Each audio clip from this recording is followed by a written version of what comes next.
on now, dude. Can you believe this shit? Bobcat actually has a mic. Imagine that shit. Yeah. Well, move this. Move some shiznit around. Come on, baby. Yeah. Way. Oh, yeah. So I have it on whole setting, right? Less reverb. But this would be perfect for like a castle or something, you know. And I have to do this since it's sitting here. As you walked on down the hall, right? No. As he walked into the woodland, more like. Okay, let's see. Got the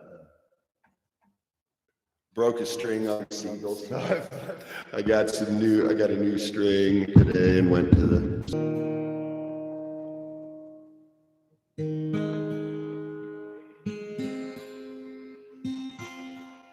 I love it. I can hear like 100 times better. It was literally, I couldn't hear. Now with this, I can easily tune with headphones on, you know.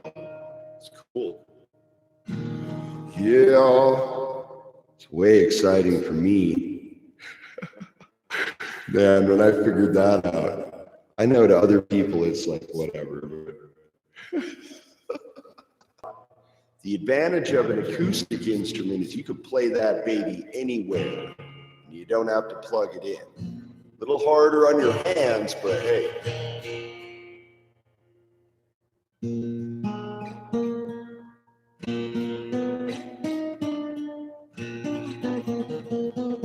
And I like handmade instruments from Canada because of the quality of wood.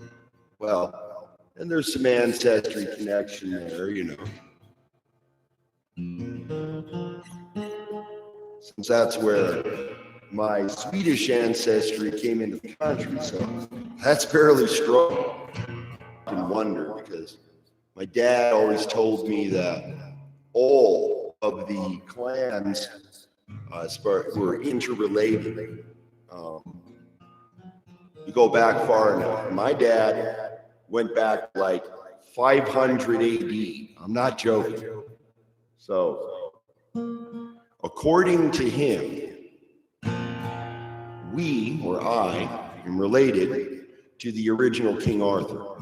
Now, if that's true, I don't know, but there's a lot of trippy things about my life, you know.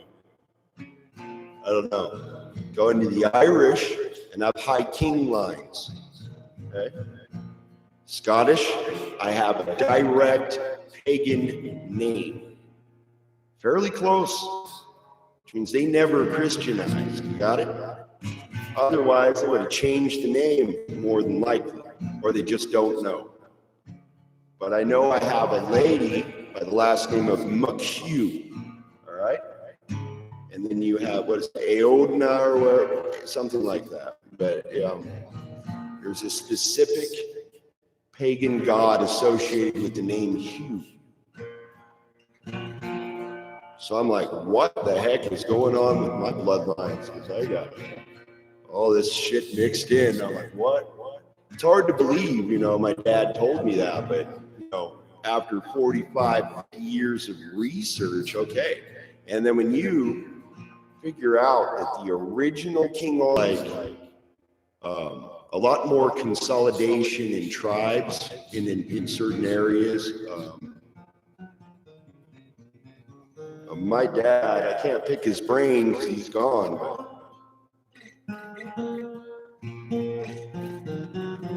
He was impressive, we'll just say that. And that level of hardcore research is rare. I didn't know growing up, but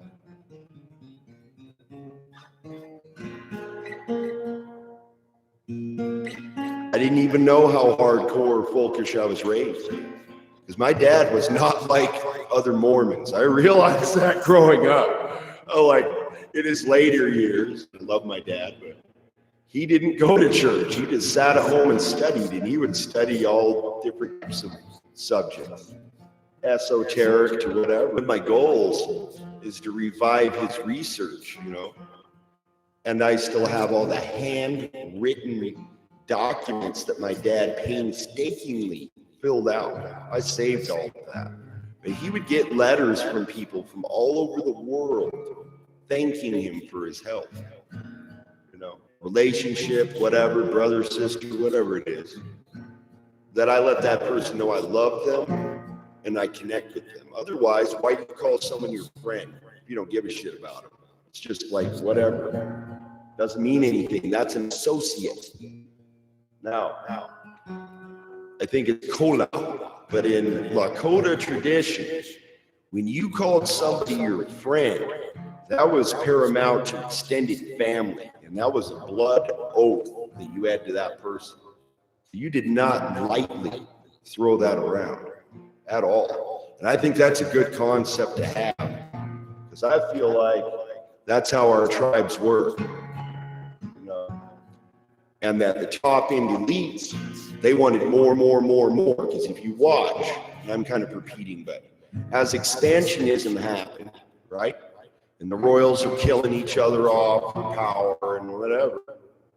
You had undermining going on, right?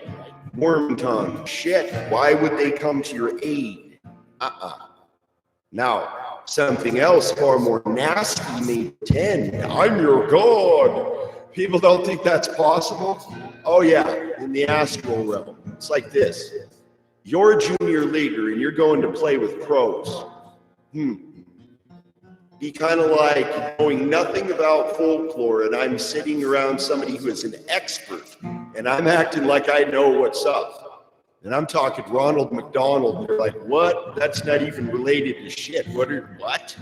They would get them leave. I would look like, so to me, as someone born naturally sensitive and someone who developed the skill, how can I even relate to the common person? That it's like a muscle exercising, right? Your what I call folk soul, your tribal memory. If you don't access it, it's asleep. So what's my goal? To wake it up. Oops, sorry for the close. I had people come up to me like, I'm sorry your dad died. Like, why don't you be like, hey, your dad was cool and we really appreciated him as a person. That would be a lot better than obsessing to the point of triggering shutdown. And that's what happens. Okay? And it is far different finding someone alone with no help versus they handle the stress. There was nobody there for me.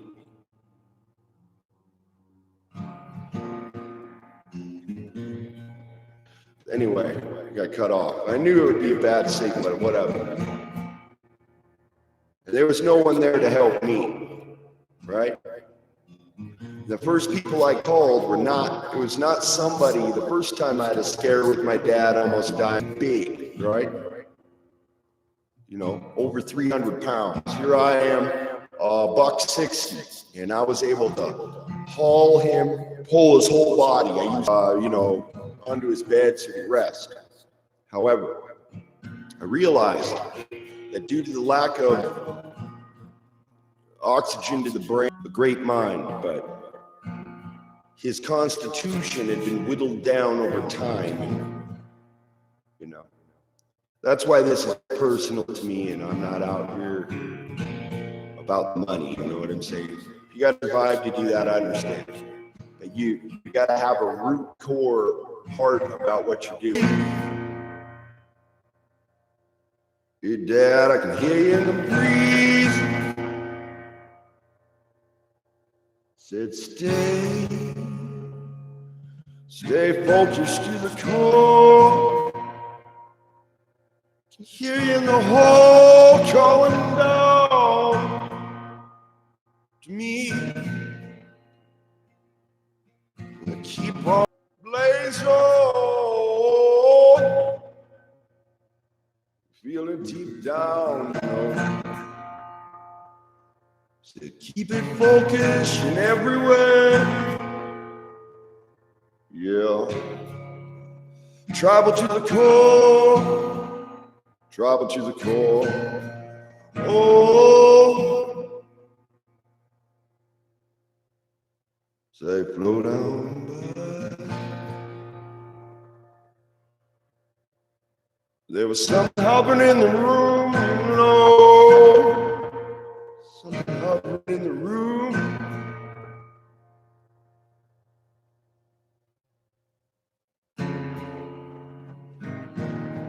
Like your shadow will shine the light. 'Cause they're a folk soul eater. They can tell. Oh,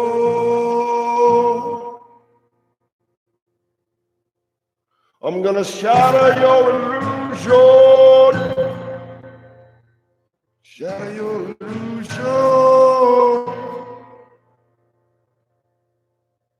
Feel it deep down. Love or fear. Love and truth, harmony. Oh, waiting deep down in a folk soul.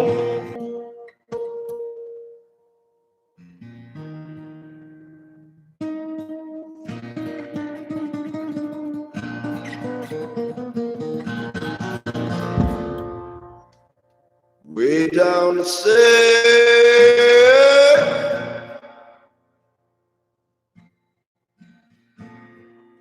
Check it out. Gone away.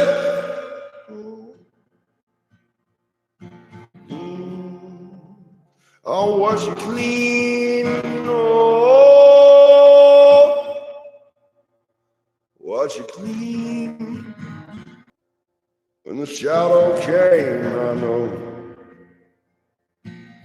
Gonna find on folks' soul. Shine on my light. Love of my people. Land. Oh, you look down. Deep down. Oh, never fall, you see, vision. Oh,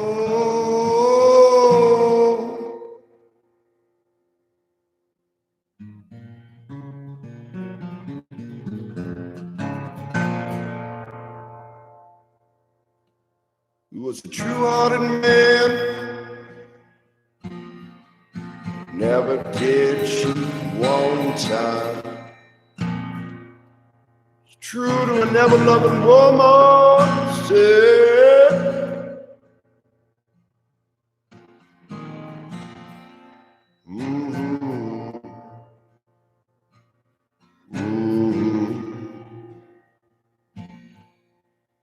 folks on mountain is calling out name. Oh,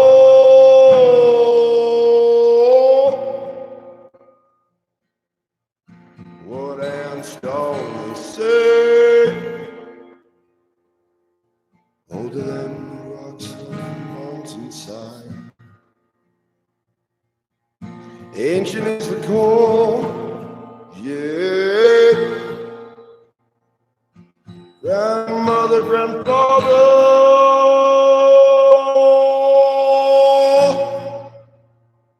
you even wind said, oh.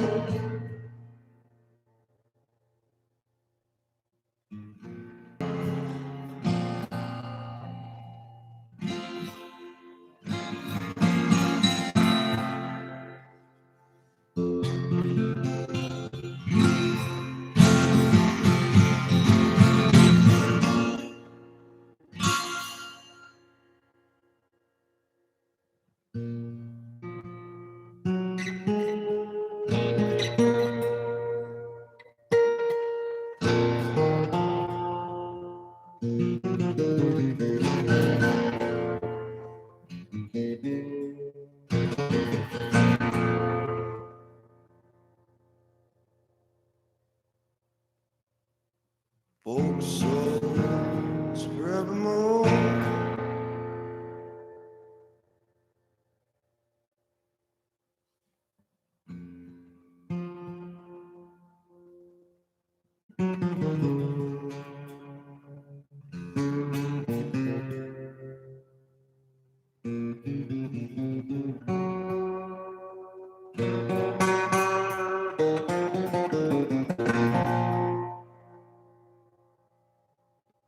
Can you feel been waiting for you so long? Thought it was just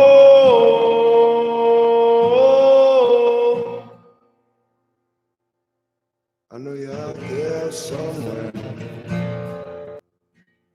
Oh, you're out there, so you're out there waiting on to save me. See, but I know they're coming to stay.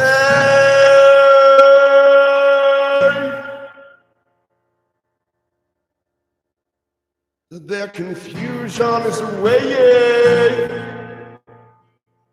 Try to draw me away from you. Told me you were bad. Told me you were a bad, bad woman. Knew they were lying to me. Oh, you don't see me anyway. Just disappear. That's what I said. I'll be alone, travel on with the fool.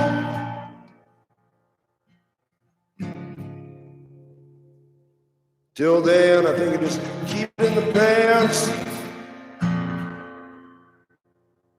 It'll disappear. And they can keep their abusive hand. 'Cause your touch ain't love to me. And love is the only way for a folk soul like me. Oh, lie to me, you're pretending to be. Oh, true-hearted all the way, it's the only way for me. True love is all the way. Oh, nothing, nothing at all. True love and nothing at all. You're out there with man and woman. Somebody waiting for them, so but do they see? I don't know. Blinded from their folk soul.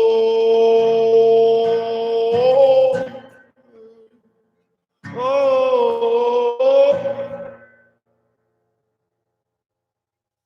like a crackling in the voice, I said, you see me now? Fire burn,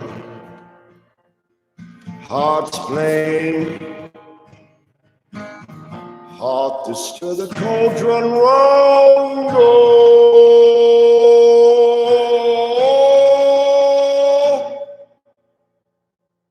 wise woman, burn on.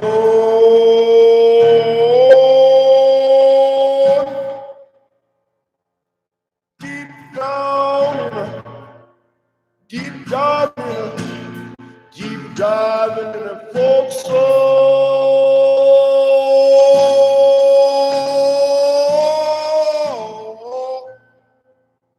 Rough as I am, smooth it on. and they come around easy. You listen to from the spirit world. Be a game afoot, you know. They'll do anything to get control. They'll know love.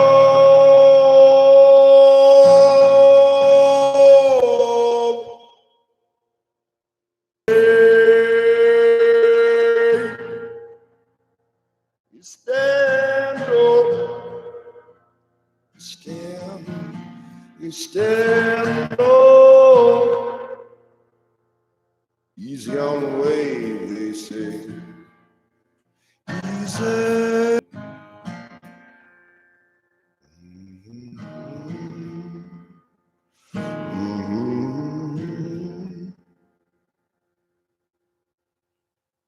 I told him this in the realms. If you don't love me, you can go.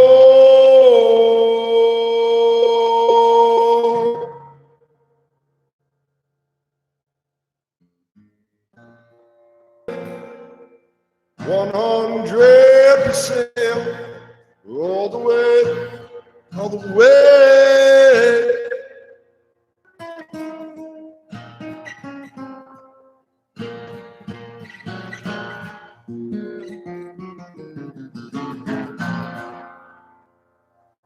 Easy on me.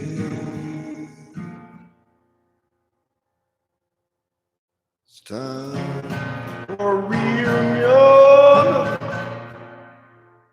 folk and family.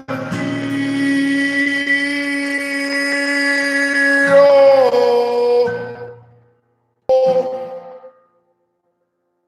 deep down, you know, easy on the way as it goes. Easy on the way, my love. Easy on the way, my love. My love, my love, my love. It's easy on the way. Oh, easy on the way.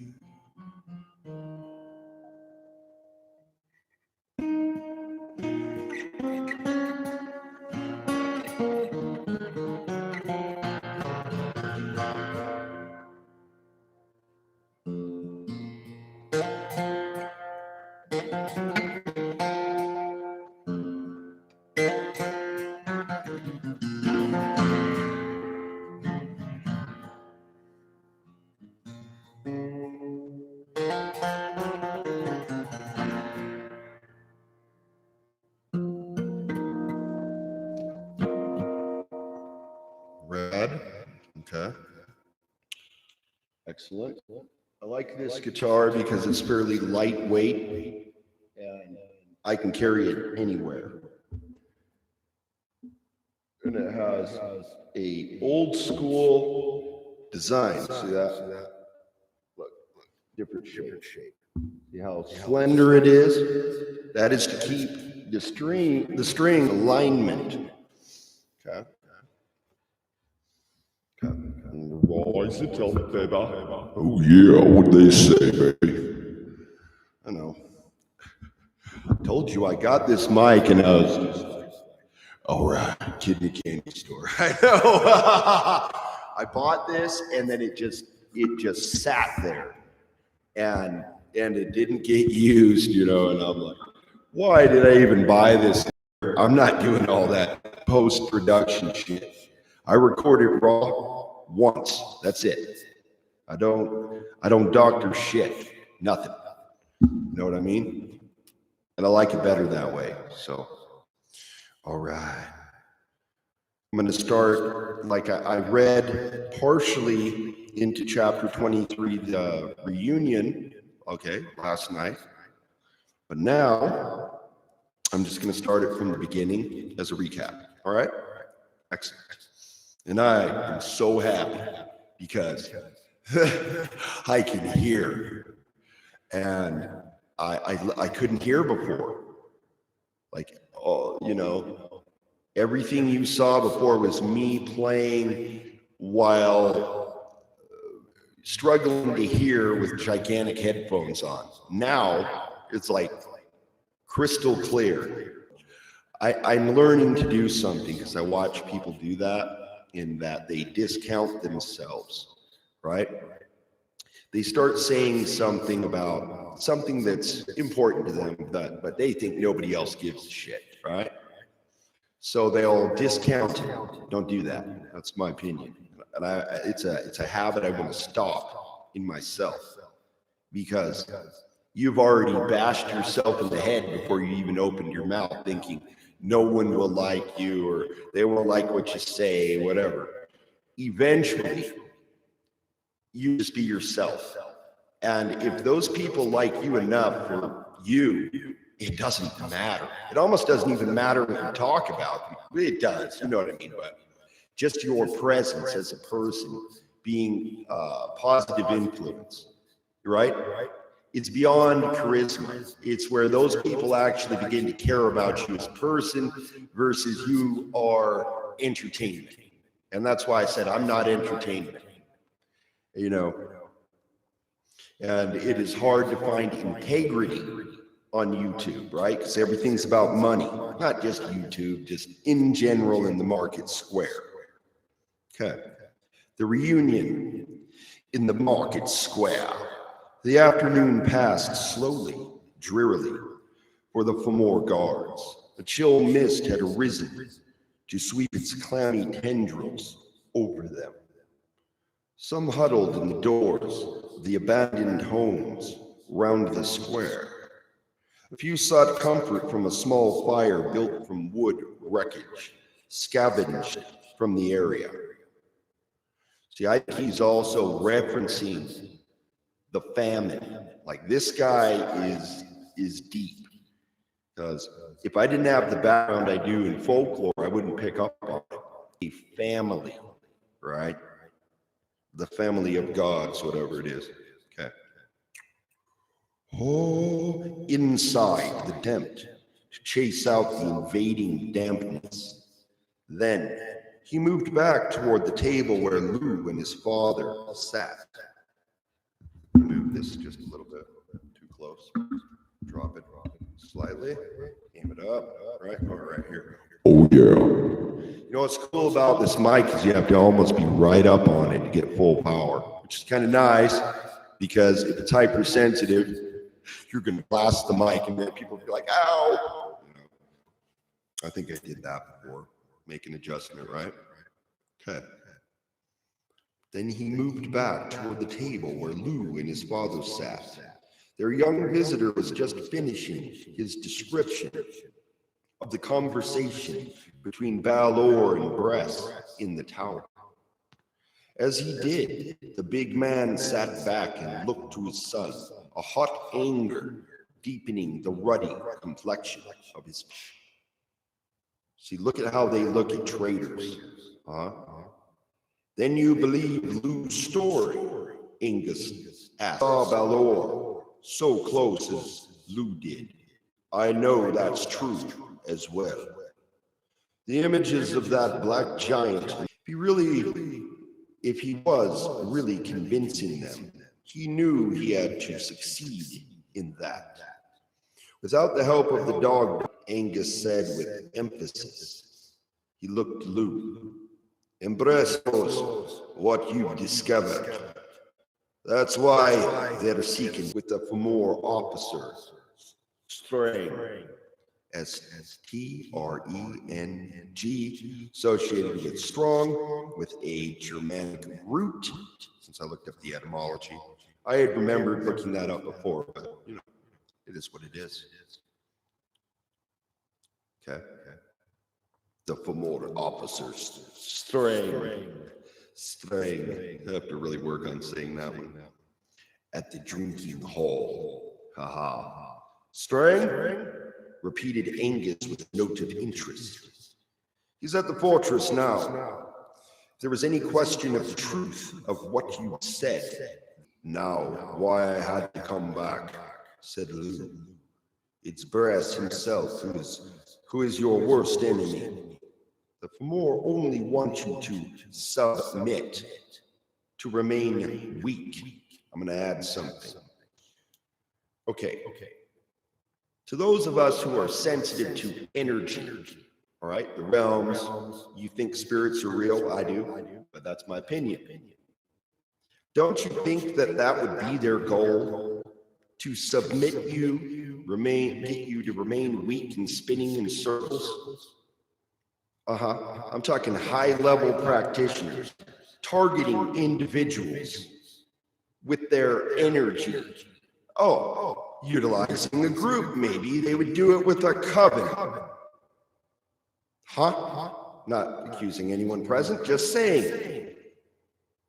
Bobcat might know something about that. But I say they have to take a whole group against one person. Who's strong and who's weak, right? But they don't care. Because, you see, Bress, he only values power. He does not value honor or family ties. Very seriously, if you wish or not. But I suggest you take me very seriously, because that is what's up. And you, discounting it, leaves you open, because you are in doubt, and doubt can be played on. A weakness to exploit. Moving on. I mean that 100%. He's the one behind the worst treatment of you. He has to be stopped. And let me add, they are very good at deception. You know what their number one tool is? Sexual energy. That's not love, is it? But they'll shut down the energy center. You know that nerve complex in the solar plexus area? Yeah, that's where the target is. That way they can divide your brain, your heart from your crotch. What did I just say? Yeah. Instead of asking for wisdom with humility, you're like, just give me the money. Right? It's the same attitude, except their payment is your life force energy and sucking it. Does that, in my opinion, put a target on me for saying that on a video? You bet it does. But I'm going to tell you that's exactly what I feel has been going on. And I have been targeted. That is my opinion. People can think I'm crazy, but there's a reason that I'm targeted. It is because I see the truth and I speak it. Therefore, I become a target for liars. Just saying. Or those of bad intention. I have very good intention. Not perfect, but I know. Either you love other people or you're a sociopath. And that's what I said to them. Meaning when a sociopath hurts you, they don't give a shit. It does not affect them. They will lie, anything to get what they want. Anything. I'm your friend. No, they're not. They're there for one reason, to confuse your energy and feed. Was that a tangent? Yeah, but it's one that's I've been thinking about. I haven't said anything. That's what I've been feeling for several months. Even to last year when I lost my shit. I really feel, and I'm getting real honest now, I think that was caused by a group targeting me. Now, you can have your own personal issues, whatever, but you could exacerbate a signal, couldn't you? A negative emotion, like a resonant note, right? And that's what they do. They will repeat in a cycle. And then if you stay centered in love over fear, you can't be deceived. Because if you know what good standards are, anything you hear like that won't mean shit because it's the wrong choice. But it's the weakness in you that they target, hoping that will be the resonant note, your insecurity, whatever it is. That's what I've noticed over my years of being a sensitive person. That is what I feel. And it's at the point now where I'm not holding back. I'm just going to say what I think. No, it is what it is. Let the chips fall where they may. Because the truth, as my dad said, is self-existent. No lie will ever take the place of that reality. Just like someone could pretend to be your grandparents, doesn't mean they are. And I'm talking in the spirit realm. They will do anything. They have no standards, nothing. Comprehending. That is why people of virtue around you are very important. What all the little political shit is. Because it's all smoke and mirrors. Just money moving around. Money is president. That's it. And that's how I feel. Our vote means very little to the wealthy. And they make the rules. And that's my opinion. Anyway. It's a very brave lad you being to risk so much for us. The dog said warmly, clapping a massive hand to Lou's shoulder, but the big, weathered face sagged with defeat as he glumly added, "Too bad it'll be of such little help." "Father, what do you mean?" protested Angus. "We can tell the others. Expose Brass and force him out. And will the others take this boy's word, this outsider, with no other proof?" "No, Angus. Their bonds of loyalty to Bress are stronger." Remember, pay attention to Bress's character, right? He gets his way through domination, right? Physical domination and deception. And think, "Son, how long will Lou survive once Bress sees him?" Lou broke in. "I know all of that. I wouldn't have risked coming here just to tell you about Bress. I have more. I know a way that Bress can be deposed." "Have you now, lad?" said the dog, his eyes lighting with new curiosity. He leaned toward Lou. "Tell us." "I found your own chief physician in the mountains of Morn. He can restore Nuada's real hand. That old bone binder," the Dogda said, astonished. "Has he finally done it?" "He has," Lou assured him. "I've seen proof. No one is willing to risk fetching Nuada there.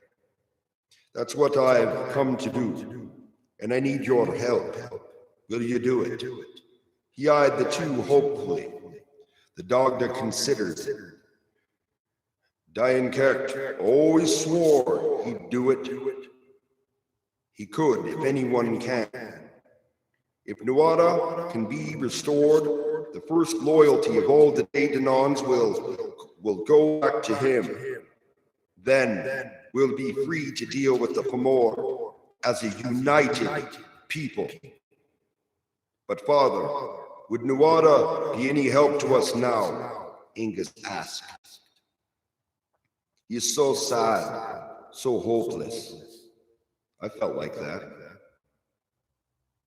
"I saw the spark of defiance still in him," said Lou, determinedly. "I know it onto the tabletop." "Wrong, lad," he declared forcefully. "If we can't be rid of Bress and restore strength to our people, we're finished anyway. I'm not sitting and waiting for that any longer. I'm with you."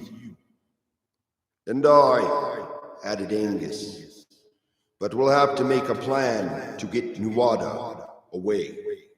And we'll have to slip the leash of our more guardians and find a safe place to do that. How? Asked Lou. He went to a window at the front of the list, peering out through a crack in the closed shutters. They're all still out there. He looked up toward the smoke hole. Of course, there's the way I came in. Angus looked at him and then gave the substantial figure of his father a critical survey. Not meaning offense, he said, but we'd stand a better chance of stuffing a bowl through there. I knew that was coming. Careful, son, I warned good-humoredly. But we can leave here easily enough. The Famore are in front. Well, just go out to the back. We'll just go out to the back. There's no door in the back.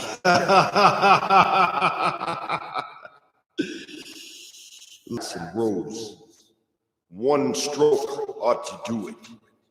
He advanced on the back wall of the list, the immense weapon coming up. Wait, cautioned Lou. There's another guard at the back. Just one? Asked the dog. Well then, you'll just have to slip out there and kill him first. Here. He stepped back, close beneath the hole, and bent forward. His back became a broad and solid platform. Up and be quick. Come on, Lou. Angus invited and hoped and hopped lightly onto his father's back. Vaulting from there up to the opening, and Polchy peered over. The warrior was still pacing below. Pretty, eh? Angus whispered, for the warrior's face was near featureless. His ears and mouth and nose only tiny slits in a totally hairless face. Looks like a turtle. Let's crack his shell for him. But be sure he gives no cry. That's another ranger or SEAL technique is to kill silently.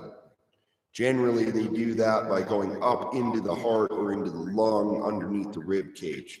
How would I know that? Well, he said ruefully. See, that's honor code. Even one of them, he reversed the weapon and brought the heavy hilt down on the shiny head. There was a hollow sounding thunk, and the man went limp. Like thumping a melon, said Angus lightly, getting up. Come on. They trotted to the back wall of the list, and Angus leaned close in, calling as loudly as he dared. Father, go ahead. Then he stepped hurriedly back. It was a prudent move, for almost at once, the edge of the great axe smashed through the wattle wall near the top, and with a sharp crackling, slashed it asunder right down to the ground. Then large hands thrust through the rent. They gripped the two sides of the cut and shoved the wall halves apart, crushing the wattle back. Through the large opening, thus created the Dagda, thrust his grinning head. So through the large opening he created, Dagda shoved his head through it. Simple, he declared, pushing the stocky body through with a little effort. Let's be away quickly now. You're certain there was only one guard here? Only one, Lou assured him. They turned from the house and found themselves facing half a dozen or more warriors, weapons drawn. Of course, you might have missed one or two, Angus said apologetically. The Dagda accepted this setback with his usual lack of concern. He's so powerful, he just doesn't give a shit. You ever met some dude that's really, really big? You got some little yappy dude yelling at him, and he's just like, yeah, Whatever. Feel like a Great Dane arguing with a mini poodle or something. Okay. Let me see to this, he announced, pulling the two young men behind him. I'm in need of a bit of practice. He stalked toward the warriors, the axe swinging up again, ready in his hands. The four exchanged uncertain glances as the hulking figure approached. Then they steeled themselves and moved in. The dog waited until they were within his reach, and then swung out with a swift cut of the axe, backed by the weight of his whole body. Nothing could stop or even slow the movement of the blade. Up here, ahead there, spraying a shower of blood behind him, then turning to drive back. Only 2 blows were enough to leave nothing but wreckage on the ground, and the survivors flee.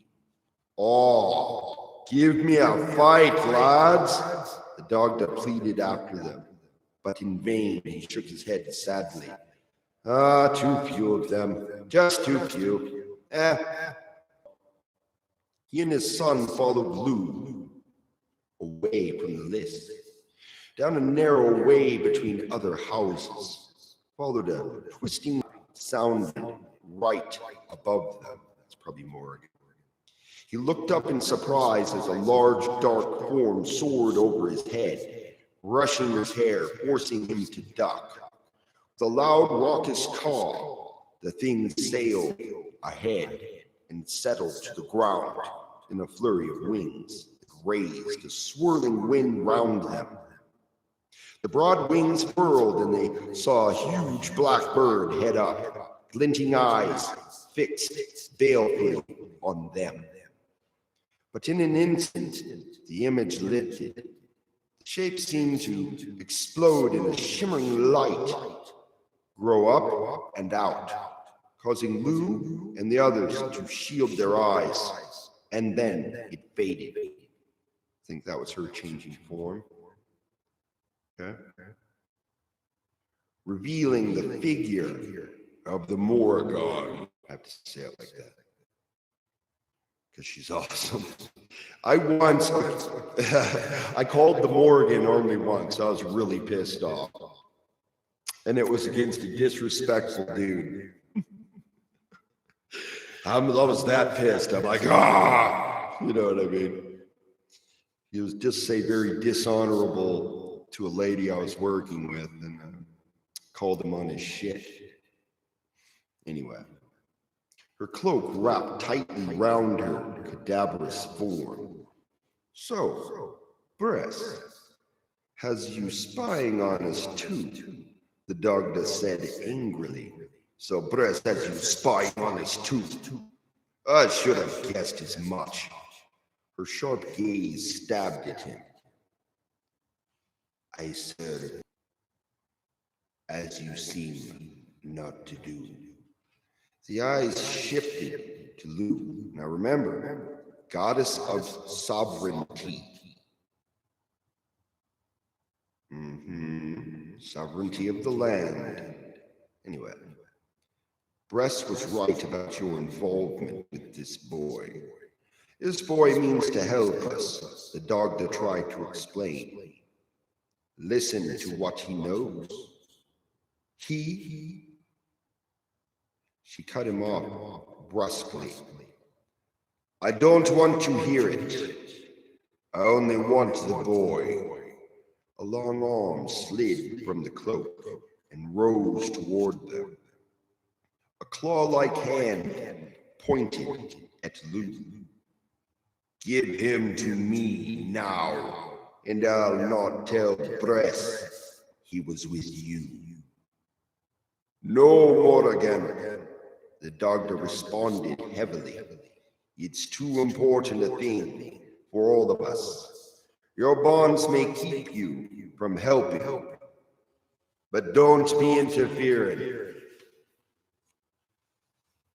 You know that can't be, she said. She took a step forward. The voice rose in its shrill demand. Give me that boy. The Dogda stepped deliberately in front of Lou, lifting the axe across his chest in a clearly defensive gesture. No, he said in a final way. Then I'll be forced to take him. She shrieked and flung the cloak back. I like how he writes Morgan. She's such a badass. It revealed a naked sword already in her other hand. She dropped it into a fighting crouch. You're a fool, she told them. You can't escape from me. I'll see you wherever you go. That they had to demonize her in order to shut it down. Or mock up, whatever. But it is a ancient mother goddess archetype. Anyway. She's right, said Angus. She'll hunt us. That's what she is. She's a hunter. The Dogda moved toward her. That means I'll have to kill you shortly, Morgan. Also note, I guess I'll have to kill you then, Morgan. Don't be doing this for our old bonds. Here, she doesn't just punish you. She hunts your ass down. Yeah. Now consider that there are people like that in the astral realms. And if you are a beginner playing around, they don't give a shit. They will take advantage of it. That's why I warned. I've no choice in this myself. See, it is so core, she literally cannot say no. That's how hardcore it is. But so if he is dishonorable, then he has forfeited his position as leader. That's how I look at it. And she has the right to kill him for that. Because his choices affects everyone. And everyone suffers because he is a tyrant. There came a sudden, dull thump as an object struck the back of Morgan's head. Astonished, the three men moved forward. Lou saw the round, polished sphere of wood and had downed her, lying in the way. Greetings! I thought I should be stopping that little fight. I hope I've not killed her. She's alive, said Angus. Right? Anyway. She's alive, said Angus, who had bent over the woman to examine her. She's a hard one to kill. I thank you for that, said the dog gratefully. I had no heart to fight her. He looked more closely at the clown. That's Gila. But I know you. You helped my other son and many others escape Tara. As I'll help you, Gila replied. Or you've become fully fledged rebels yourselves now. Come along. I have a safe place nearby. Morgan won't be no love of hiding in a grave, the Dogda said cheerlessly.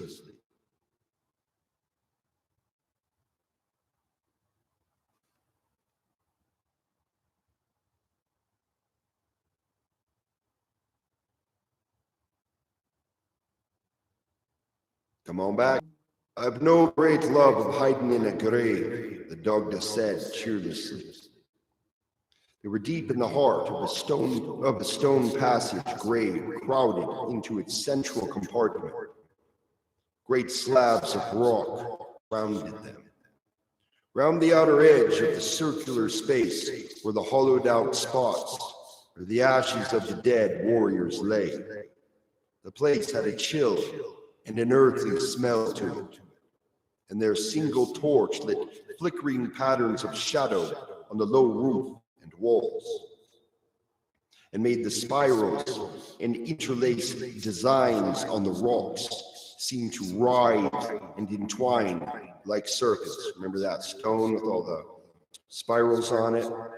So, anyway, come on. Come on then, my brave champion, Gila teased. Surely a place no poor would dare look. And close to the town, yet are not frightened by hiding with the poor, soggy dust of the dead, are ya? No, the Dogda protested, shifting himself with an effort and a grimace of pain. There's just not enough room for the likes of me, that's all. But there's plenty of ale, and that'll ease your pain, Gila said, pulling an enormous leather skin filled with ale from beneath his baggy cloak and passing it to the man. And I did manage to gather a few provisions from more friends. He reached again into the cloak bag of holding, including some more clams. He brought out a double handful, holding them toward the others. Have some. I think they're nearly fresh. Anyway, none of his companions accepted the offer. What are you doing here, Gila? Lou asked. Why, saving you, of course, Gila replied affably. But you weren't meant to. I couldn't let you have such fun alone.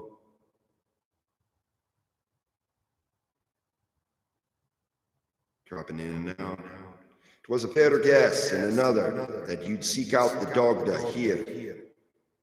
But you weren't meant to come, Lou told him irritably. Lad, I couldn't let you have such fun alone, Gila said, smiling broadly. Besides, it wasn't my only chance. He knew the answer. Well, you see, I didn't come alone. Figure moved into the passage opening into the fitful light of the single torch. And Lou's fear was confirmed. It was Ain. That's his love interest. Into the fortress, next chapter, 24. Ain, said Lou, why did you have to come? Because you're still my charge, she said, moving into the central chamber and dropping down beside him. I couldn't let you run off on this foolish venture alone.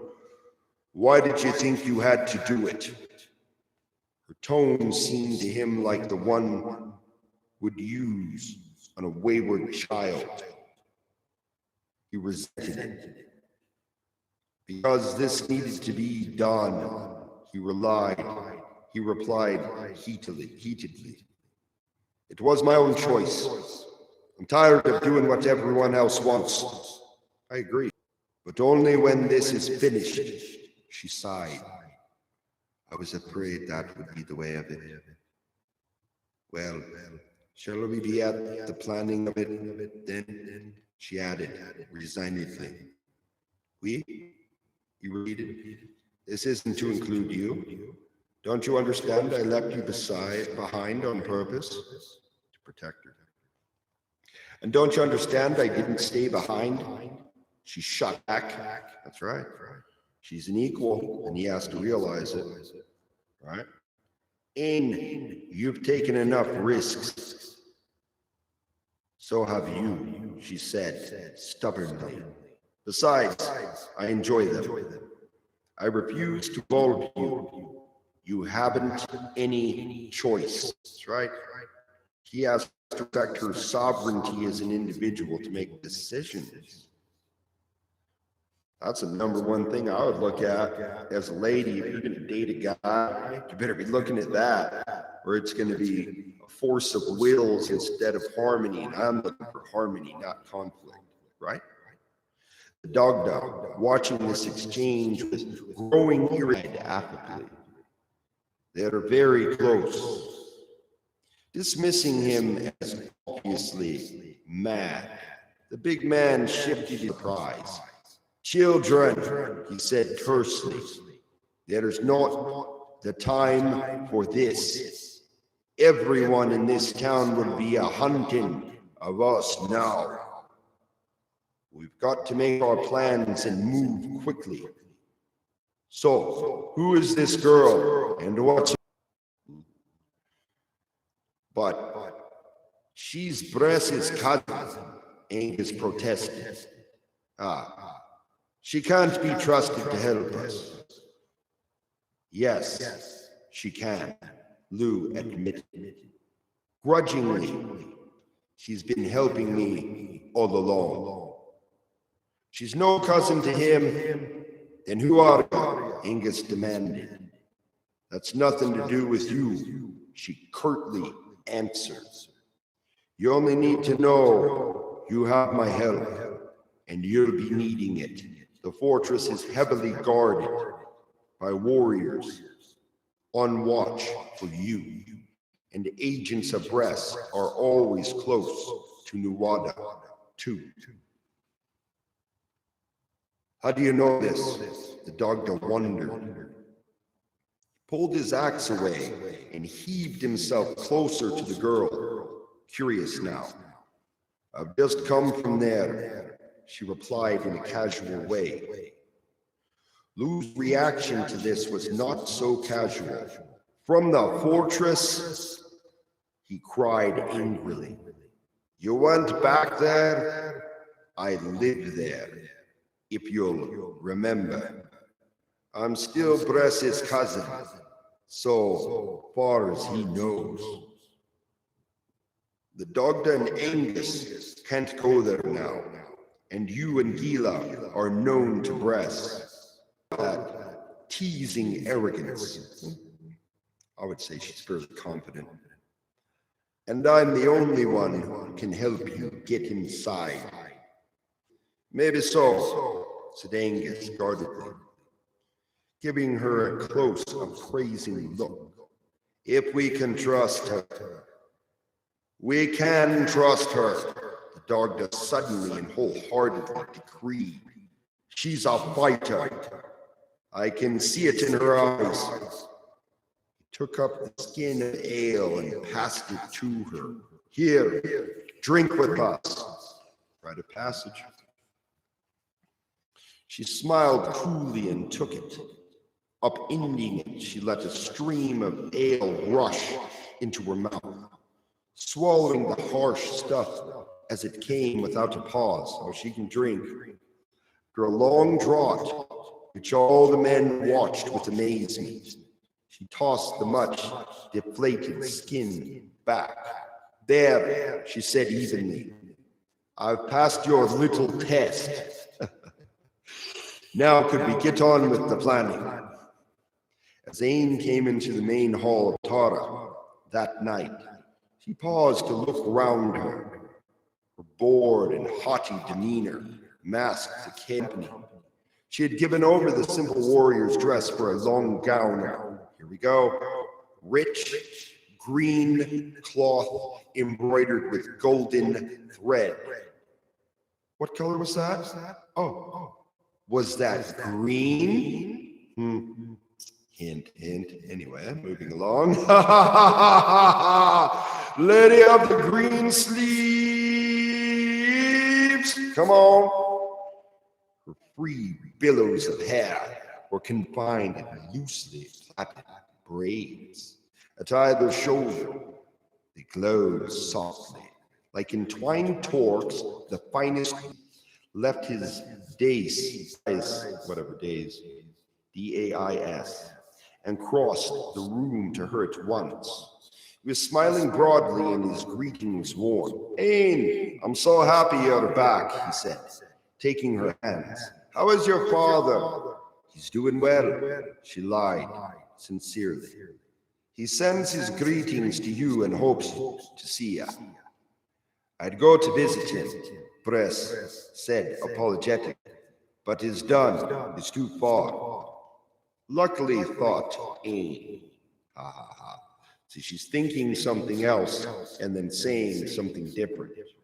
But she has to double speaking because of, she's going covert, baby. Super ninja. Ninja druidess at large. They walked through the room toward the dais and the king's table surrounded by his closest circle. Note that. Huh? Those in leadership don't let idiots around them because idiots do dumb shit. Alone over a mug of ale, but there was something different tonight. She noted it carefully. There were scores of warriors placed all about the room. At the doors, near the dais, and on the upper gallery, the warriors were not participating in the dinner. They were heavily armed and clearly on guard as they mounted the dais and approached Bress's table. Another man moved from the gathering there to approach. It was a new face at the feasts in Tada's hall, but he was unpleasantly familiar to Ain. It was Thrain. "This is my cousin Ain," Bress said to him. "Oh shit. This is gonna be a fight, dude. Lou's gonna whoop that dude's ass. You watch. She has just returned to Tada." He looked at her. "Ain, this is Thrain, captain of the Famor garrisons." Her first close look at Strain did not improve her feelings about him. Not to mention his aura would be emitting like, "I am a shit stain." That's what she'd be feeling. Oh God. "Don't touch me," would be her thoughts, I would feel. He was a short man, barely taller than she. Sorry. Oh my God. But squarely built, with a thick neck on which his fat oval of a head sat like an egg in a cup. His dark, thinning hair was combed across top in a vain attempt to cover the balding spot. "Comb over!" His face, round-cheeked, smooth and almost chinless, an infant's quality, reinforced by pale blue, guileless eyes, and a tiny mouth that bowed upward in a cloying CLOYING smile. But the sense of innocence was sharply countered by the bold gaze that ran lingeringly over her like a pair of hands. Dishonor, see what I mean? That's just like the spirit realm. Like you feel something creepy, seeing her against her will. What have I been saying about the astral plane? So they think they don't have to obey the same rules, meaning if they have the power to project themselves at you, they do whatever the hell they want. They don't think about consequences. That requires wisdom. But those of us that are wise don't do shit like that because it is unwise. That's why I don't leave my body here. I don't do that project out of your body bullshit. I don't need to. Anyway. Leaves you open for takeover. In my opinion, of course. Made her feel as if she needed to bathe. That's right, because the energy was dirty. It was not love, and that is the point. Either it's true love or just, it's just lust. You're worshiping the crotch, but you're not looking at the heart or the mind. Notice I noted heart first. Conveyed the sense that each word was calculated for its purpose. Okay, remember A Knight's Tale, okay? And you remember there was that really arrogant bastard, and he was competing with Heath Ledger's character for the attentions of the noble woman, right? And he would rip the other guy down, whatever. But she was just a trophy. So what's his aim? It's not love, right? It's control. They want to control beauty, not honor. Got it? She wanted to knock that leering, precious smile on women go through shit like that. You just got to wonder, man. Captain Strain, you are for more. She tried to sound impressed and flustered. But you are so pleasant. She flushed in embarrassment. I'm sorry, I didn't mean, I quite understand, he said good-humoredly. We aren't all so hideous. Some of us you might quite like. Personal tone of this remark irritated Bress. He gave Strain a hard glance. It was a warning. Then he placed a proprietary hand on Ames' arm.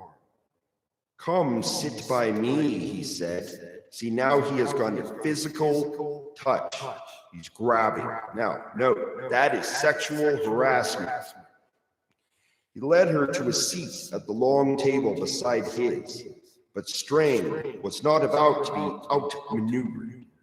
He moved to the seat on her other side, turning its occupant away with a single withering look. So he's using his position as intimidation to get access to her. As the stewards began to serve the meal, he leaned close to her and picked up the conversation in an oily, intimate tone. You know, life with us would not be so unpleasant. Look at how we've treated Bress and the other Danons who have accepted us. All of Ire could be the same if everyone would cease to defy us. Doesn't Gargamel have a comb over? Would you accept a date from Gargamel? Hell no! Unless you're crazy. Or you're a female Gargamel. God damn it. Okay. Do you really believe that? She asked. With all the innocence that she could manage. She smiled again, more winningly. See, she's manipulating him right now. The eyes were close to hers, the blue gaze penetrating. She's using her female power. Good job, Amy. But are not really so awful. Only an insult. And he glared at the Fomor captain, who only smiled contemptuously in turn. She wondered if she was going to get any chance. One pacing the gallery just above her head. She's taking how many guards there. It broke again. Gosh darn it. Ina had a peculiar feeling this was going to be a very... She glanced around her at the guards and then up to the one pacing the gallery just above her head. Along the outer rampart, walk of the Tara Na Ri, another guard paced, cloaked tightly against the mist that had grown heavier. Now it was a curtain that shrouded all the stars and left the moon a white, hazy glow, swollen and very pale, like a long, drowned face beneath the waves. It also covered effectively the four figures that crept up the hillside toward the palisade. Lou reached the wall first, flattening himself. Morgan won't be seeing us easily tonight. Shh, Lou warned, gesturing up. The sound of the guard's footsteps was clearly audible above. They waited silently until the sound faded. Let's move to the side gate, the doctor whispered urgently then. Powerful urgings. Locked up for the night, as we supposed, he said. Dropped down on the ground nearby and pulled the leather, winds back against the logs.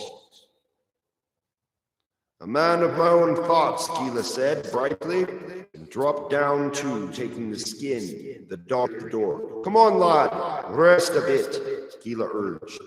But Dane may be in danger, Luke fretted. If Bress suspects, she has her own mind in this, said Gila. There's nothing we can do. It's up to her now. Here, take a drink, he asked her. No, thank you. Never been able to drink very much, she answered demurely, making her farewells to Bress and leaving the hall. She kept her eye on Nuada, who still nodded over his own drink. Very weary from my enveloped her. What did I say about energy? See? She could feel the power in the brown eyes holding hers. She looked away with an effort across the hall. Nuada was now pushing himself unsteadily to his feet. He was leaving. She had to get away now. She looked back to Bress, smiling a coy smile. Her voice was low, promising. It seemed to convince him. He lifted the anchoring hand and laid it across hers. By all means, I want you rested too. And good night to Captain String. I am sorry you must leave, he said regretfully, and smiled that childlike smile that was somehow so obscene. I hope I'll be seeing more of you. I almost feel face as she replied lightly. Really, I feel the same. I'm certain I'll be meeting with you again. He nodded, still smiling, and she moved away from the table. As she did, the two men exchanged a hostile look over her vacated seat. She sighed. By now, Nuada was on his way out, winding through tables with the cautious dignity of the very drunk. She followed at some distance as they left the hall. The cold mist swept about her as she came out. She pulled her cloak tightly about her and lifted the hood. It was very dark, with only the smothered moon and the struggling light of a few wind-fluttered torches. She kept Nuada barely in sight, following him round the hall to his quarters. She watched him enter and waited in the shelter of a shed. Long moments passed, but no one else could arrive, and no guards appeared. Nuada was alone. It was time. She whistled softly from the darkness. Two forms appeared, great mastiffs of the fortress, and Bress's own pets. But tonight, answering loyalty to the powers of another master. Good lads, she said softly, patting the massive flat heads. I have a little work for you to do tonight. Internet weather clears up, but last few days it's not been that great. Anyway, forward ho. Lou tried the heavy door again, then tried futilely to peek through a crack. What's taking her so long? He fumed, pacing back and forth. He felt something was wrong. Then the door. He's in love with her. That's a lot different than the other scumbag, right? Took an arm, asking urgently, "Are you all right?" Just inside, crouched against the wall with legs drawn up and arms raised defensively, were two gatekeepers. White-faced, we told them the dogs would tear them apart if they cried out or moved, she said casually. This seemed enough. It would be for me, the doctor said earnestly. Let's tie them up. Nuada is in his quarters, she told them while this was done. He is alone. Guards? Asked Angus. She shook her head. Good enough, let's be going. They worked their way round the great inner court of the fortress without seeing any warriors, save a few moving on the upper ramparts, quarters of the warriors, structure divided into many separate compartments, reached by doors round the outer wall. This one, said Ain, moving to a door. They followed her. The doctor tried the door and found it unlocked. He pushed it open and led the way into the room. A single can fluttered violently in the blast of the damp air they carried in with them. The room's lone occupant, sitting slumped at a small table, was startled and looked up to them. Puzzlement filled the sagging feature as the drunken mind tried to understand. Then a faint light of recognition dawned. The dog, he exclaimed. Angus, And young Lou! They all moved into the room. Ain stopped just inside, peering out through the partly open door on watch. The mastiff sat on either side of her. "What are you doing here?" Nuada asked, thickly. "We want you, Nuada," said Lou, advancing to him. "You have to come with us." He looked bewildered, the heavy brows knitted in a frown. "Me? Where? For what?" "We're going to take you to Diankak," Lou announced with a triumphant air. "It's going to restore your real hand." Lou had expected some spirited response from Nuada at this news, but he was disappointed. The old king seemed to fall for a hoarse, pathetic voice.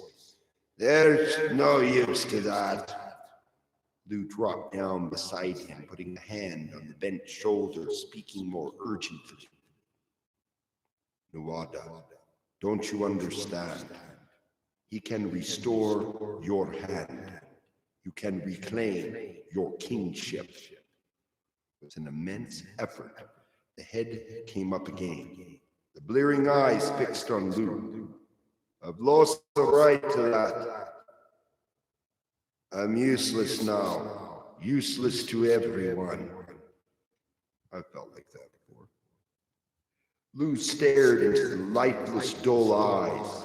He hadn't realized how solid was the wall of drunken despair the old king had thrown up. Desperate to break through, he looked to the others for help. The Dagda stepped forward and spoke with force. "Here we go." The man murmured sullenly, dropping his head forward onto the tabletop. The Dagda slammed a hand down on the planks and bounced Nuada's head. The old king sat up and the Dagda leaned close, saying angrily, "You drunken, whining sot, this isn't just for you. It's for all of us. Listen, man. Press is." The door was jerked open, pulling Ain forward. A hand swept round her, yanking her help, a sword in his free hand. "Breath is here," the High King announced. The dogs both went for him. The sword swept out in a swift and skillful blow, and one animal dropped with a split skull. Wow. The other coward moved. He pulled the struggling Ain tighter to him and lifted the sword to lay the glinting edge across her belly. "Drop your weapons, or I'll gut her now." The Dagda looked to Lou. The young man saw the anguish in the old champion's eyes. See, Lou's gonna light up. This shit's gonna go off. He wondered if the man would act. Desperately, he pleaded with his look. The Dagda understood with a sigh of regret. He lowered his massive battle axe to the ground. Captured. Next chapter. And pretty happy here. Well, let's see. I even strung the 1975 Fender Acoustic. So I've got 76 and a 75. But I think I'll just play the single. As I like it.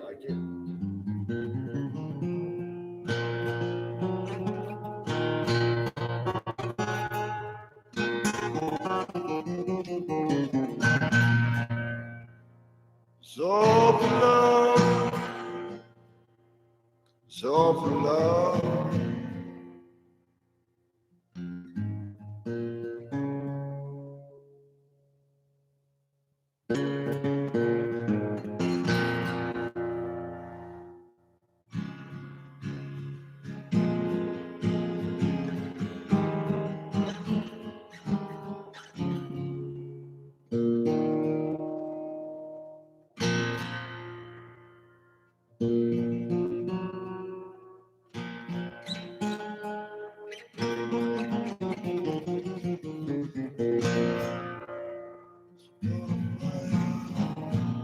falls upon plain.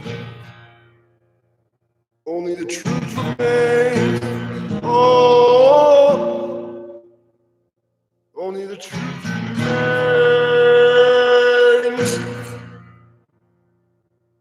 You can sit in your liar's chair. I'm gonna shine on. Do you know, Lord? You know, Lord, instead.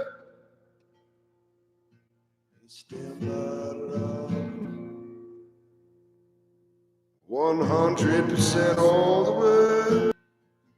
Intention, intuition is one. Web of word we say.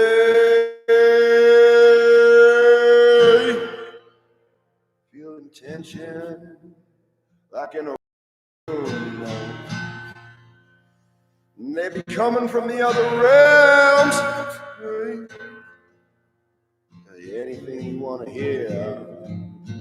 As long as they can play God. That's the game anyway. I told her don't fall for the 3-card money on a spread. It'd be a con job, sign up on the word. Intention at the heart of the matter.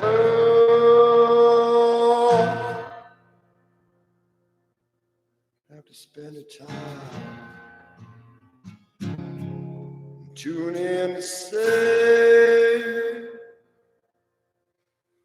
true love, nothing at all, nothing at all. That's all it is anyway.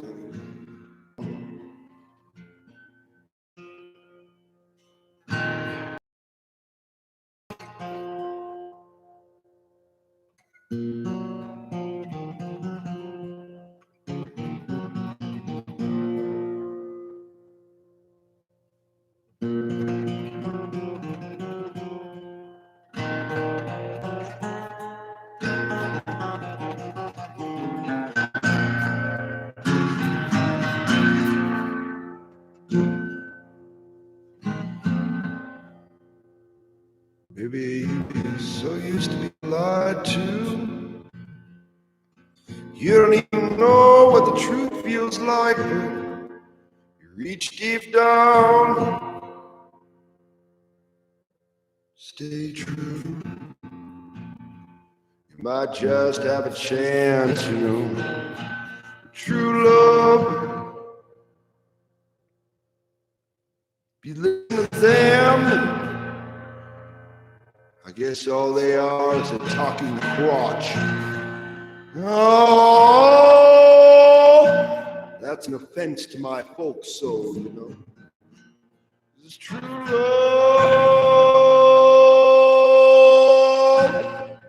True love is stay. True love, true love, true love. There's nothing at all.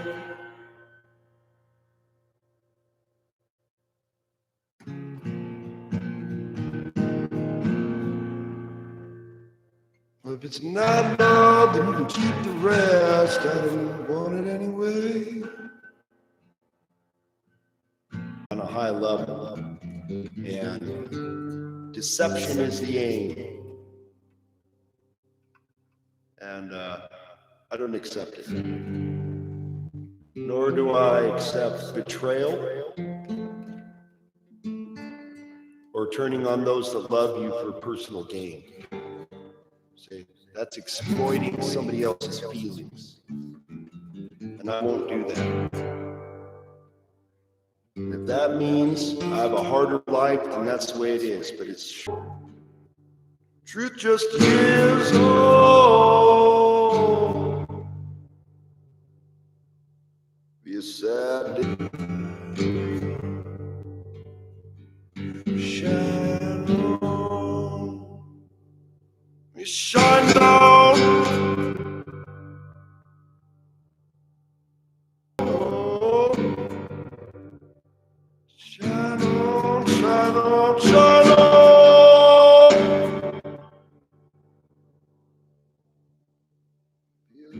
Down, nothing real anymore. Everybody distracted by fear. Wanna follow them along. It's like this. Either love all the way, or you're not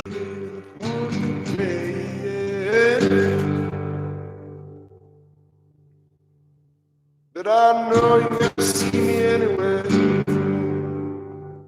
Sitting over here in the corner.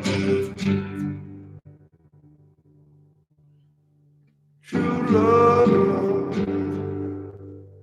true love, true love.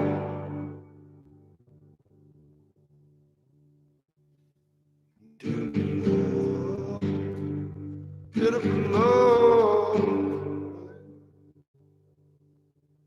beautiful love. Wise old is a full soul forevermore.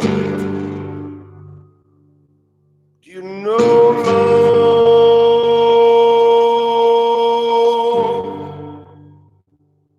Stay,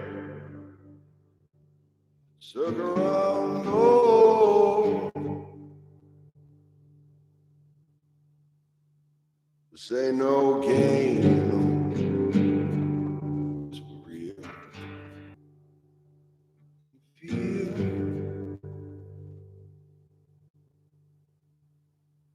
Feel it in the air, feel it in the land, and you can feel it on the ocean wave,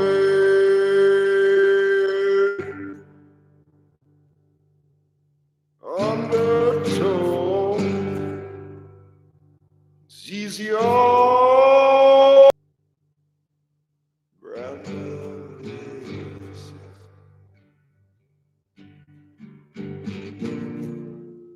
Goddess of sovereignty, God's hand, oh,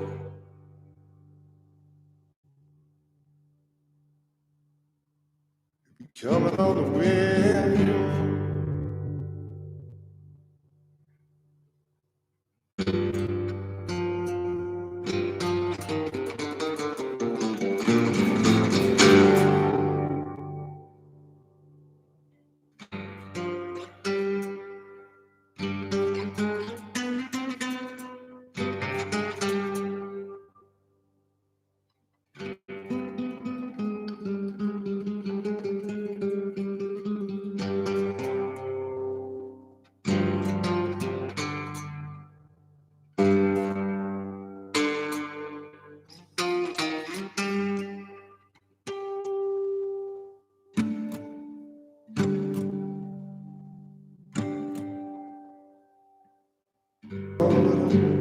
Gotta remember, folks, all to remember.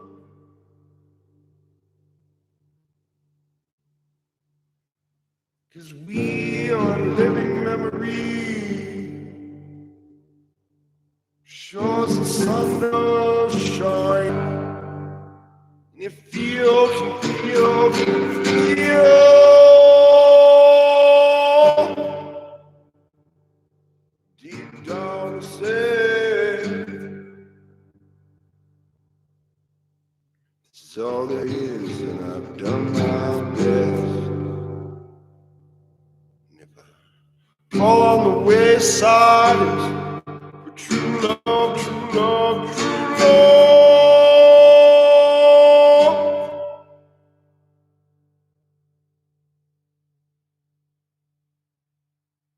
And a folk soul forevermore.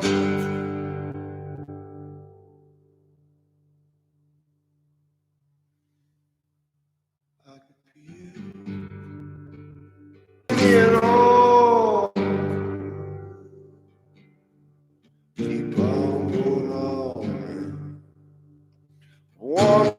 Stand on it. Speak true, be true, live true. Get away. If I'm gone away, at least I'll live true.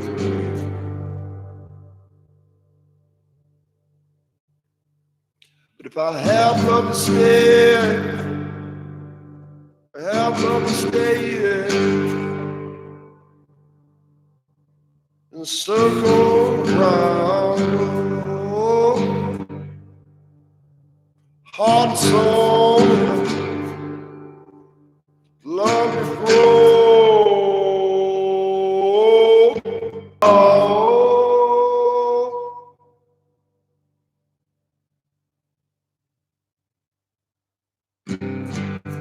Cause we're one of the last folk souls.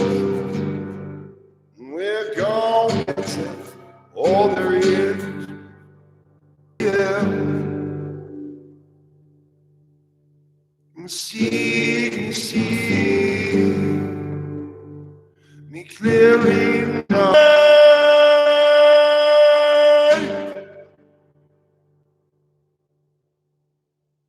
And on the wind for the love to stay, for love to stay.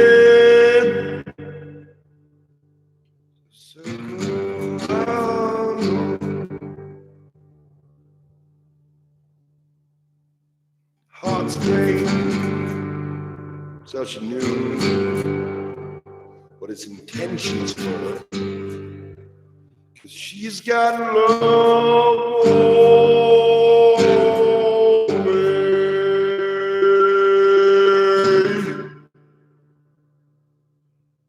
And she can hold the flame. Hold the flame. Hold the deep down thing. True love to stay, stay. True love to stay. Oh. Root down the my heart and circle around. Oh.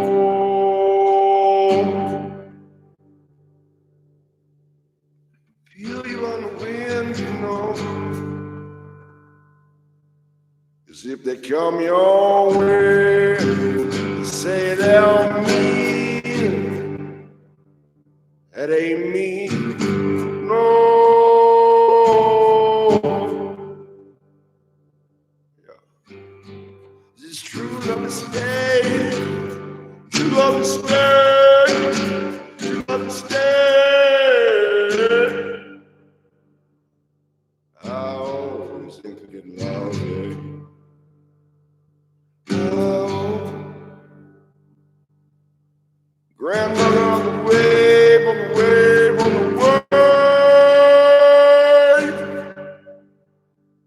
Grandfather in the woodland bee, oh.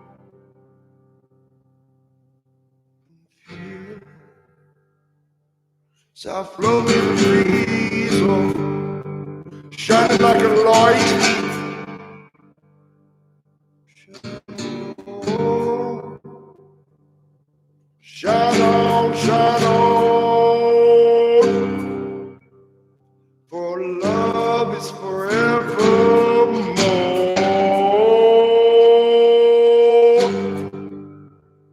Oh,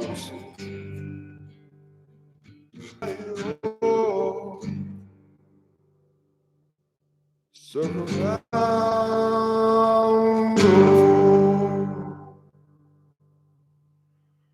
on a moon day, high in the sky, full moon on the rise, full moon on the rise.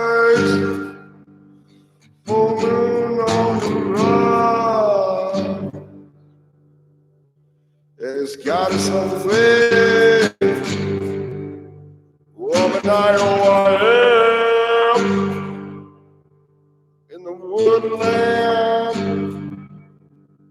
wood and stone, blood and bone, wood and stone, reaching deep down, down, where the goddess knows.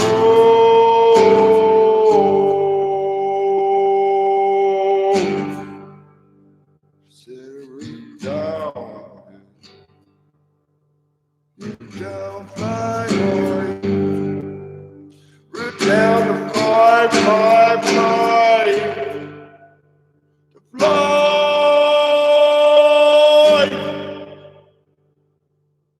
root down to say, you know.